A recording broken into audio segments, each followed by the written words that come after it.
Welcome to my నా చేతి రెసిపీల్లో ఈరోజు బాయిల్డ్ క్యారెట్ కర్రీ ఎలా చేయాలో చూద్దాం. ముందుగా ఒక ప్యాన్ పెట్టుకొని తగినంత ఆయిల్ వేసి దాంట్లో పోపు దినుసులు వేయాలి.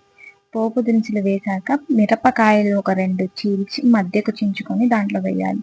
కట్ చేసుకున్న ఉల్లిపాయలు వేసి ఆయిల్లో ఫ్రై చేసి కొంచెం అల్లం వెల్లుల్లి పేస్ట్ 1/2 టీ స్పూన్ వేసి ఆయిల్లో ఫ్రై చేయాలి. తర్వాత కట్ చేసుకున్న టొమాటోస్ని 2 కట్ చేసి దాంట్లో ఆయిల్లో వేసి తగినంత పించ్ ఆఫ్ పసుపు వేసి బాగా మగ్గాలి. టొమాటోస్ బాగా మగ్గి ఆయిల్ పైకి వచ్చాక సాల్ట్, కారం తగినంత మీ టేస్ట్కి ఎంత సరిపడుతుందో అంత వేసుకొని మళ్ళీ ఒకసారి ఆయిల్లో ఫ్రై చేయాలి. Garam masala powder 1/2 teaspoon వేసి బాగా కలపాలి. తర్వాత కట్ చేసుకున్న బాయిల్డ్ క్యారెట్స్ని దాంట్లో యాడ్ చేసి 7 నిమిషాలు బాగా మగ్గనిచ్చిన తర్వాత ఇది పప్పుల పొడి 1 స్పూన్ వేసి బాగా తిప్పాలి. ఇప్పుడు వేడి carrot curry ready to serve.